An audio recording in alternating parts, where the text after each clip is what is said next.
ಚಿನ್ನಸ್ವಾಮಿ ಕ್ರೀಡಾಂಗಣದ ಮುಂಭಾಗದಲ್ಲಾದ ಕಾಲ್ತುಳಿತ 11 ಮಂದಿ ಏನು ಬಲಿಯಾಗಿ ಹೋದ್ರು. ಕಾರಣ ಯಾರಿದೆ? ಯಾರ ಕಾರಣ ಆ ಪ್ರಮಾಣದಲ್ಲಿ ಜನ ಸೇರ್ಲಿಕ್ಕೆ? ಕೇವಲ ಆರ್ಸಿಬಿ ಮಾಡಿದ social media post, KSCA announce ಮಾಡಿದ ಉಚಿತ ಪಾಸ್ಗಳ ಅನೌನ್ಸ್ಮೆಂಟ್, ಭದ್ರತೆಯನ್ನ ಒದಗಿಸುವಲ್ಲಿ ಪೊಲೀಸ್ ಡಿಪಾರ್ಟ್ಮೆಂಟ್ ಫೇಲ್ಯೂರ್ ಆಗಿದ್ದು, ಹಾಗಾದ್ರೆ ಕೇವಲ ಪೊಲೀಸ್ ಡಿಪಾರ್ಟ್ಮೆಂಟ್ನ ಹೊಣೆಗಾರಿಕೆನ? ಸರ್ಕಾರಕ್ಕೂ ಅದರಲ್ಲೂ ನೇರವಾಗಿ ಮುಖ್ಯಮಂತ್ರಿ ಉಪಮುಖ್ಯಮಂತ್ರಿಗಳಿಗೂ ಈ ದುರಂತಕ್ಕೂ ಸಂಬಂಧ ಇಲ್ವೇ ಇಲ್ವಾ?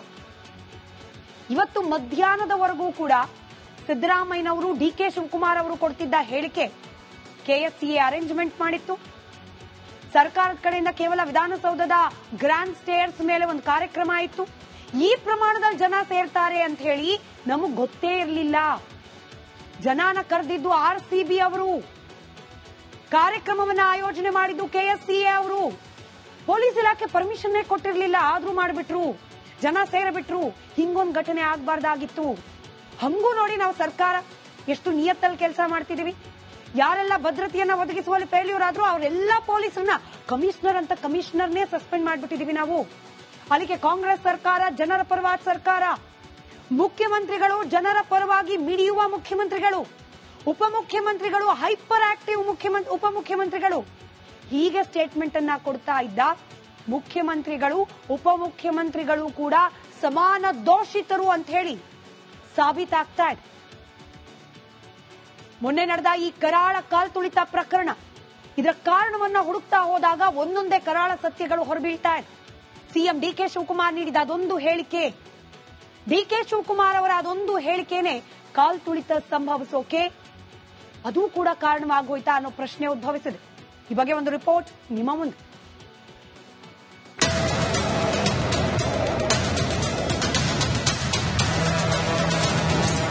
ಆರ್ಸಿಬಿ ವಿಜಯೋತ್ಸವಕ್ಕೆ ಕರೆ ನೀಡಿದ್ದೆ ಡಿಕೆಶಿ, ನೇರವಾಗಿ ಸ್ಟೇಡಿಯಂಗೆ ಕರೆದಿದ್ರು ಡಿಸಿಎಂ. ಸ್ಟೇಡಿಯಂ ಬನ್ನಿ, ಸ್ಟೇಡಿಯಂ ಅಲ್ಲಿ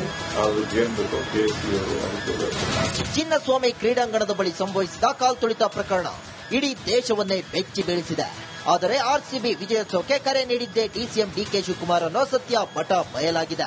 ಯಾರೋ ಏರ್ಪೋರ್ಟ್ಗೆ ಬರಬೇಡಿ, 4 ಗಂಟೆಗೆ ವಿಧಾನಸೌಧದಲ್ಲಿ ಆಟಗಾರರಿಗೆ ಗೌರವಿಸ್ತೀವಿ, ನೇರವಾಗಿ ಸ್ಟೇಡಿಯಂಗೆ ಬನ್ನಿ ಅಂತ ಡಿಕೆಶಿ ಹೇಳಿದ್ರು. ಸರ್ಕಾರದಿಂದ ಈಗ ನಾನು ಎಲ್ಲರಿಗೂ ಕೂಡ ಮನವಿ ಮಾಡ್ತಾ ಇದ್ದೀನಿ, ಇಲ್ಲಿಂದನೇ ದಯವಿಟ್ಟು ಯಾರು ಏರ್ಪೋರ್ಟ್ಗೆಲ್ಲ ಬರಕ್ ಹೋಗ್ಬಿಡಿ. ಬಹಳ ಟ್ರಾಫಿಕ್, ಬಹಳ ಲಾಂಡ್ ಆರ್ಡರ್ ಪ್ರಾಬ್ಲಮ್ ಇದೆ. ಸೊ ಸೀದಾ ವಿಧಾನಸೌಧ 4 ಗಂಟೆಗೆ ವಿಧಾನಸೌಧದ ಸ್ಟೆಪ್ಸ್ ಮೇಲೆ ಅವರಿಗೆ ಗೌರವ ಸಲ್ಲಿಸುವಂತ ಕೆಲಸ ಮಾಡ್ತೀವಿ. ಅದಾದ್ಮೇಲೆ ಸ್ಟೇಡಿಯಂ ಬನ್ನಿ, ಸ್ಟೇಡಿಯಂ ಅಲ್ಲಿ ಅದಕ್ಕೆ ಏನ್ ಬೇಕೋ ಕೆಎಸ್ಸಿ ಅವರು ಅದಕ್ಕೆ ವ್ಯವಸ್ಥೆ ಮಾಡ್ತಾರೆ. ಕಾಲ್ತುಳಿತಕ್ಕೆ ಕಾರಣರಾದ್ರ ಡಿಕೆಶಿ, ಚಿನ್ನಸ್ವಾಮಿ ಕ್ರೀಡಾಂಗಣದ ಬಳಿ ಕಾಲ್ತುಳಿತಕ್ಕೆ ಡಿಸಿಎಂ ಡಿಕೆ ಶಿವಕುಮಾರ್ ಹೇಳಿಕೆಯೇ ಕಾರಣವಾಯ್ತಾ? ಸ್ಟೇಡಿಯಂನಲ್ಲಿ ಫ್ಯಾನ್ಸ್ ಜಮಾವಣೆಗೆ ಕರೆ ನೀಡಿದ್ದೆ ಡಿಕೆ ಶಿವಕುಮಾರ್. ವಿಧಾನಸೌಧಕ್ಕೆ ಬೇಡ, ಸ್ಟೇಡಿಯಂಗೆ ಬನ್ನಿ ಎಂದಿದ್ರು. ಡಿಸಿಎಂ ಮಾತು ಕೇಳಿ ಫ್ಯಾನ್ಸ್ ಸ್ಟೇಡಿಯಂನತ್ತ ತೆರಳಿದ್ರು. ಡಿಕೆಶಿ ಕೂಡ ವಿಧಾನಸೌಧದ ಕಾರ್ಯಕ್ರಮ ಮುಗಿಸಿ ಸ್ಟೇಡಿಯಂಗೆ ತೆರಳಿದ್ರು. ಸ್ಟೇಡಿಯಂನಲ್ಲಿ ಲಕ್ಷಾಂತರ ಫ್ಯಾನ್ಸ್ ಸೇರಿದ್ದಕ್ಕೆ ಕಾಲ್ತುಳಿತ ಉಂಟಾಯಿತು. ಹಾಗಾದ್ರೆ ಅಭಿಮಾನಿಗಳನ್ನ ಪ್ರಚೋದಿಸಿದ ಡಿಸಿಎಂ ವಿರುದ್ಧ ಕ್ರಮ ಇಲ್ವಾ?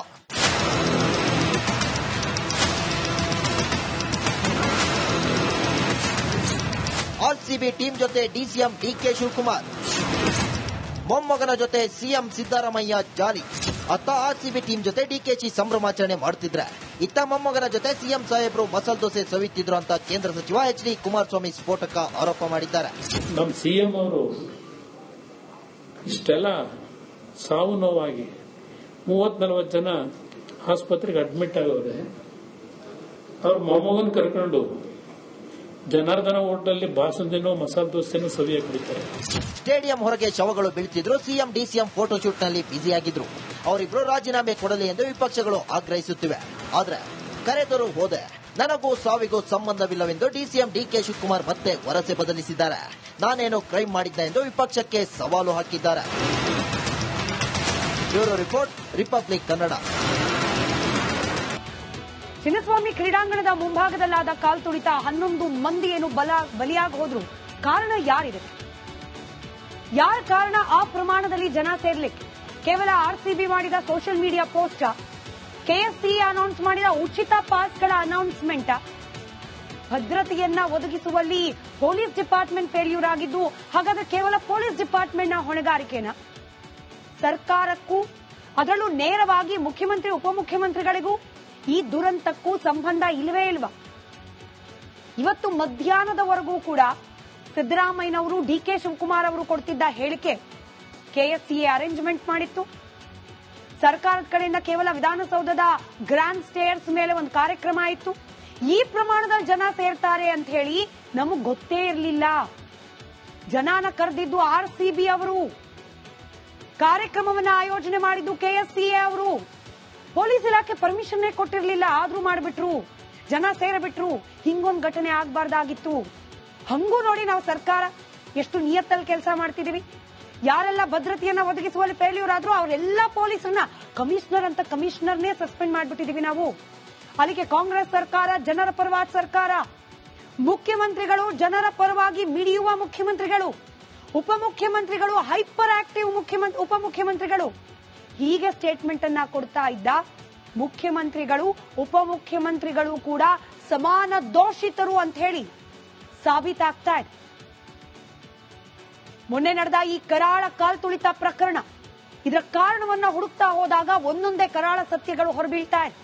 ಸಿಎಂ ಡಿಕೆ ಶಿವಕುಮಾರ್ ನೀಡಿದ ಅದೊಂದು ಹೇಳಿಕೆ, ಡಿಕೆ ಶಿವಕುಮಾರ್ ಅವರ ಅದೊಂದು ಹೇಳಿಕೆನೆ ಕಾಲ್ತುಳಿತ ಸಂಭವಿಸೋಕೆ ಅದು ಕೂಡ ಕಾರಣವಾಗೋಯ್ತಾ ಅನ್ನೋ ಪ್ರಶ್ನೆ ಉದ್ಭವಿಸಿದೆ. ಈ ಬಗ್ಗೆ ಒಂದು ರಿಪೋರ್ಟ್ ನಿಮ್ಮ ಮುಂದೆ.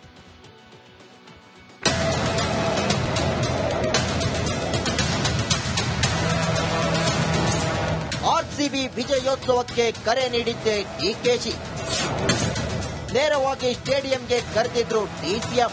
ಸ್ಟೇಡಿಯಂ ಬನ್ನಿ, ಸ್ಟೇಡಿಯಂ ಅಲ್ಲಿ ಏನ್ ಬೇಕು KSC ಅವರು ಅದಕ್ಕೆ. ಚಿನ್ನಸ್ವಾಮಿ ಕ್ರೀಡಾಂಗಣದ ಬಳಿ ಸಂಭವಿಸಿದ ಕಾಲ್ತುಳಿತ ಪ್ರಕರಣ ಇಡೀ ದೇಶವನ್ನೇ ಬೆಚ್ಚಿ ಬೀಳಿಸಿದೆ. ಆದರೆ RCB ವಿಜಯೋತ್ಸವಕ್ಕೆ ಕರೆ ನೀಡಿದ್ದೆ DCM ಡಿಕೆ ಶಿವಕುಮಾರ್ ಅನ್ನೋ ಸತ್ಯ ಪಟ ಬಯಲಾಗಿದೆ. ಯಾರು ಏರ್ಪೋರ್ಟ್ಗೆ ಬರಬೇಡಿ, 4 ಗಂಟೆಗೆ ವಿಧಾನಸೌಧದಲ್ಲಿ ಆಟಗಾರರಿಗೆ ಗೌರವಿಸ್ತೀವಿ, ನೇರವಾಗಿ ಸ್ಟೇಡಿಯಂಗೆ ಬನ್ನಿ ಅಂತ ಡಿಕೆಶಿ ಹೇಳಿದ್ರು. ಸರ್ಕಾರದಿಂದ ಈಗ ನಾನು ಎಲ್ಲರಿಗೂ ಕೂಡ ಮನವಿ ಮಾಡ್ತಾ ಇದ್ದೀನಿ, ಇಲ್ಲಿಂದನೇ ದಯವಿಟ್ಟು ಯಾರು ಏರ್ಪೋರ್ಟ್ಗೆಲ್ಲ ಬರಕ್ ಹೋಗ್ಬಿಡಿ. ಬಹಳ ಟ್ರಾಫಿಕ್, ಬಹಳ ಲಾಂಡ್ ಆರ್ಡರ್ ಪ್ರಾಬ್ಲಮ್ ಇದೆ.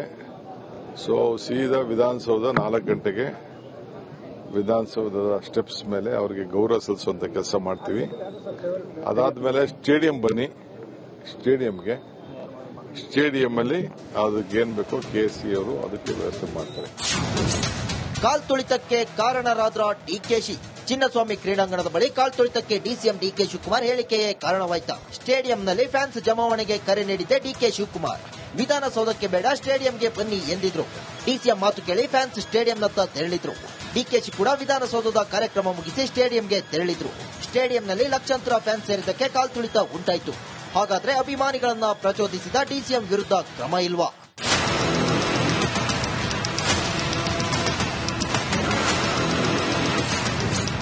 RCB ಟೀಮ್ ಜೊತೆ DCM ಡಿಕೆ ಶಿವಕುಮಾರ್, ಮೊಮ್ಮಗನ ಜೊತೆ CM ಸಿದ್ದರಾಮಯ್ಯ ಜಾಲಿ. ಅತ್ತ RCB ಟೀಮ್ ಜೊತೆ ಡಿಕೆಶಿ ಸಂಭ್ರಮಾಚರಣೆ ಮಾಡುತ್ತಿದ್ರೆ, ಇತ್ತ ಮೊಮ್ಮಗನ ಜೊತೆ CM ಸಾಹೇಬ್ರು ಮಸಾಲೆ ದೋಸೆ ಸವಿತಿದ್ರು ಅಂತ ಕೇಂದ್ರ ಸಚಿವ HD ಕುಮಾರಸ್ವಾಮಿ ಸ್ಫೋಟಕ ಆರೋಪ ಮಾಡಿದ್ದಾರೆ. ನಮ್ಮ CM ಅವರು ಇಷ್ಟೆಲ್ಲ ಸಾವು ನೋವಾಗಿ 30-40 ಜನ ಆಸ್ಪತ್ರೆಗೆ ಅಡ್ಮಿಟ್ ಆಗೋರೆ. ಅವ್ರ ಮೊಮ್ಮಗನ್ ಕರ್ಕೊಂಡು ಜನಾರ್ದನ ಹೋಟೆಲ್ ಬಾಸುಂದಿನೋ ಮಸಾಲೆ ದೋಸೆನೋ ಸವಿಯಾಗಿ ಬಿಡ್ತಾರೆ. ಸ್ಟೇಡಿಯಂ ಹೊರಗೆ ಶವಗಳು ಬೀಳ್ತಿದ್ರು. CM DCM ಫೋಟೋಶೂಟ್ ನಲ್ಲಿ ಬ್ಯುಸಿಯಾಗಿದ್ರು. ಅವರಿಬ್ರು ರಾಜೀನಾಮೆ ಕೊಡಲಿ ಎಂದು ವಿಪಕ್ಷಗಳು ಆಗ್ರಹಿಸುತ್ತಿವೆ. ಆದ್ರೆ ಕರೆದರೂ ಹೋದೆ, ನನಗೂ ಸಾವಿಗೂ ಸಂಬಂಧವಿಲ್ಲವೆಂದು DCM ಡಿಕೆ ಶಿವಕುಮಾರ್ ಮತ್ತೆ ವರಸೆ ಬದಲಿಸಿದ್ದಾರೆ. ನಾನೇನೋ ಕ್ರೈಮ್ ಮಾಡಿದ್ದೆ ಎಂದು ವಿಪಕ್ಷಕ್ಕೆ ಸವಾಲು ಹಾಕಿದ್ದಾರೆ. Bureau report, republic Kannada.